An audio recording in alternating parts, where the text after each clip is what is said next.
Hey everyone, hi, my name is Ronak and I'm part of the founding team of Decentro. I basically lead business development, and today we have with us a very special guest. We have Daman Kohli, who leads technology for Saraloan. And we're going to talk to him a little bit about what he does, what Saraloan does, how they've leveraged Decentro, what kind of outcomes they've had, and what their plans are in the near future. So let us get started. Daman, it's really great to have you here. It's a total pleasure. Thank you for taking out the time for doing this. Would be amazing to hear about what you guys are doing at Saraloan and what you do at Saraloan. Thanks, Ronak, for inviting me.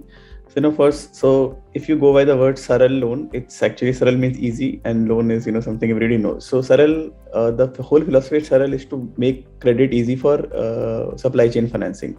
So we focus on supply chain financing. Any use case in supply chain financing, we build products for that. We work with anchor partners to enable supply chain in their ecosystem. So that is what Saraloan is all about. Great. Thanks for that introduction, Daman. So talking about Saraloan, the journey might have been quite hard with a lot of things to do for you, right? Right from finding the right lenders to work with, getting the model right, to get the whole system set up in such a way that it flows seamlessly, to then actually getting done to your actual business, right? It must have been quite a task for you. So could you throw some light on what your journey was like building or setting up Saraloan? Yeah, so I think so we have been in fintech for past 3 years. In an earlier company, we used to provide credit to the end retailers. So in 2018, basically, in a previous company when we started with credit to end retailers, everybody was averse to providing credit to them. We were the only ones who provided credit to them. But since then, in the past 1.5 years, things have matured a bit, and NBFCs and a lot of lending institutions are not averse to providing credit. That whole ecosystem has kind of matured. So getting the supply side has evolved, considering what it was 3 years ago. But still, the challenges are still there. How do you get these guys on board? How do you provide credit in a supply chain so that it works in a seamless manner? As we have done, we have integrated a lot of partners, be it the bureaus, be it the NBFCs, payment gateways, everywhere. But essentially, what works in lending is eventually how we're able to collect money, because lending is not about giving money, it's about ensuring how you collect money.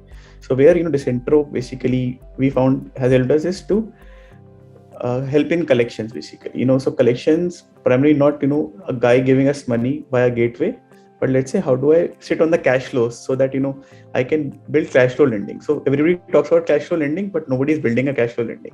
People give credit lines to them and then expect people to pay. So but the best lending is when somebody is giving you the cash flows and you're able to take out your money from that cash flows. That's the most safest lending, actually. So that is what we have been able to achieve with Decentro. Great. That's very insightful, and I think a lot of what makes lending a hard business goes behind the scenes, and people don't really get to understand that. And it's always great to talk to someone like you who's been there and done that, and who's basically spilling the beans on what it took for you to kind of get into the position that you guys are in today. So Daman, moving to the technical part of how things work at Saraloan, it would be great if you could walk our users through how Saraloan essentially leveraged our APIs and our modules or solutions to make things work for you. Sure.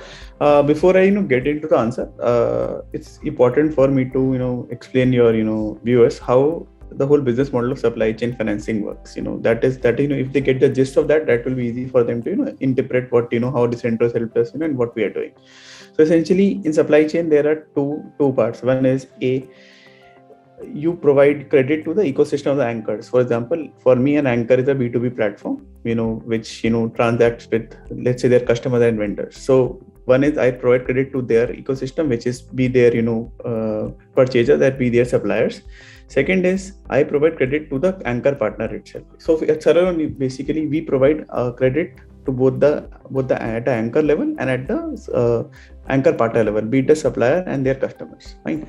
So now, it's important for us to understand that wherever we provide credit, our basic aim is to ensure that we are able to collect money, basically. And I don't want to, increase my cost of operations by, calling people and collecting money. That is something which is a strict no-no for me, given, that if you want to build a tech platform, you can't hire a army of people calling and collecting money. So what we try to ensure is, we control the cash flows of our ecosystem, and that is very important for us. But having it's easier said than done how to control cash flow. So let's say the best way to control cash flows is to open an escrow account basically with banks and all. But the task is so tedious that people resist away from that. A bank asks you for you n number of documents. It takes them 15 days to make an escrow account live. And if I'm a fintech where I want to onboard players very fast on the platform, I can't do that actually. So it's impossible for me. The documentation is very large. Second, it's offline.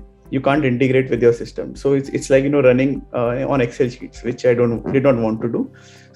So where I found Decentro very, very helpful for us is to provide those escrow accounts, be it in any use case. So people are surprised. I use escrow accounts both for purchase finance. I use escrow account for receiver finance. I use escrow account for vendor finance.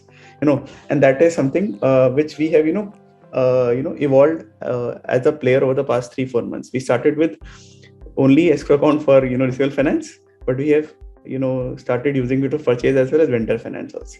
So that is where Decentro has helped us. And one important thing for us is we haven't increased anybody in collections team, so the money is flowing in automatically. It is being settled automatically. So my whole focus aim of not increasing the man force in the company is something which is in place right now. Awesome. That's super interesting to really understand how you've automated most of your systems and made it run on its own, right? At the end of the day, throwing manpower or people resources at problems is really not the way to scale, and it's going to take us years to get to where we want to get, right? So Daman, could you shed some light on what are the kind of outcomes that you've seen after you've integrated the kind of systems that you've done with the help of Decentro, and any kind of outcomes or any anecdotes that you could share with us in terms of what has been the difference from the earlier system to what you have today would be great for our users to understand. So the biggest change has been after ensuring the cash flows are coming to us via Decentro virtual accounts or the escrow accounts is I have become very confident in increasing the lines of my customers. So so let's say a customer takes a line of 100 rupees and then they tell I want to increase the line further for 3-4 months. But the problem as a lender is, how do I ensure that I have visibility on cash flows? Because what every lender does is the accreditation is point in time always. You give me a set of documents, I will tell you this is your credit line.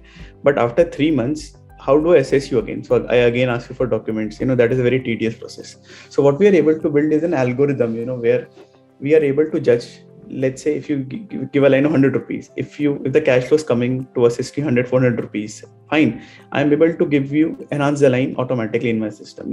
I don't want extra set of documents from you. So this has reduced my manpower again. I don't have to call you to collect documents. The customer delight is always there because, in 3 months, he gets an offer on his dashboard that he can increase the line to 3x or 2x or 1.5x, whatever the cash flows he is ensuring. And second, what it also does is it gives him more, incentive to route all the cash flows through that account, because he knows that, the line will increase further basically. So that is the biggest change you've been able to do. I've been able to enhance the lines without, increasing the manpower cost, without, bothering the customer to submit 1,000 documents again. Now that has been the biggest difference for me. And, it has also helped my anchors, scale with me. So one of the anchors, it started with roughly 1 crore of line with us. Now they're doing roughly 11-12 crores a month with us. That is something which, has helped us. That's superb to hear in terms of how you've been able to generate a win-win outcome by implementing technology and making it so seamless for a borrower to really grow, right? At the end of the day, if once you get let's say the first tranche of capital and suddenly you need to scale up, if you're going to take 3 to 4 days for you to get the capital, right? Again, that breaks the flow, right? Then it becomes pointless. Why would they come to you? Right? And probably today, the speed of your execution is what makes you different from the others in the market. Awesome. So moving on, Daman, would be great to understand from you, hear it from the horse's mouth. What are your plans for lending, and what's the plans for Saraloan going forward in the market? I guess lending is becoming quite a hot space and a lot of people are trying to get in. So it would be great if you could cover your overview for what's to come in the next few quarters or years. What's your overall roadmap looking like? And probably you could leave us with some tidbits of advice for anybody who's looking to get into the lending space on how they would be able to probably succeed or make an impact. Sure, Ronak. So I would, divide my answers into two parts. First is what is for us, and second, is, what lending is all about, what you should, be careful, once you start a business in lending. So, for Saraloan, our philosophy is to, build what we call embedded finance into basically the B2B supply chain. So any use case you can think about in B2B supply chain, I can build a product for you. So that is something where we want to, be the leader in, and I think, so, sometime in July, while I was talking about use cases, how to ensure that this product works, because for me, safety of money is very important, because the margins in lending is wafer thin. I think something which people need to understand is, people don't understand lending is the upside is very limited, because you borrow at a certain cost of capital, you lend a certain cost of capital. So your upside is that margin only. It's a very tight ship that you have to run. It's not an equity investment I am doing, so upside is very limited. But the downside is huge, because if somebody does not pay, I lose all my money. So how to ensure I run a very tight ship and ensure my cash flows, basically. Fine. So I think that is what Saraloan is all about. We want to partner with a lot of B2B platforms, be it offline, online.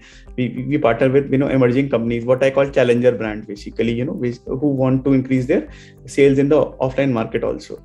But we want to do it with technology. We don't want to throw people to problem. That is something which I've learned from my previous startups, that throwing people to problem is not the right way to scale.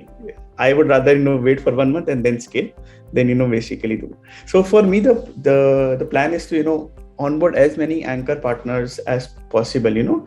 For example, we have 5,000 retailers running on our platform right now. So my target is roughly 15,000 retailers by March next year. So that is what my plan is.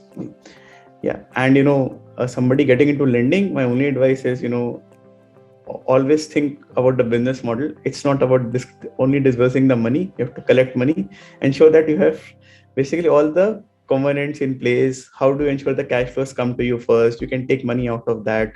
For example, yesterday also, so this Nandan Nilikani also had an interview. The credit in the SME segment can now be enabled because of digital payments coming in, or the GST free footprint coming in. You should leverage that actually. So just calling people, getting their CIBIL, and then making a credit line out of that does not work. Your system should enhance credit lines based on their cash flows. So eventually everybody talks about cash flow lending, but very few people are doing cash flow lending.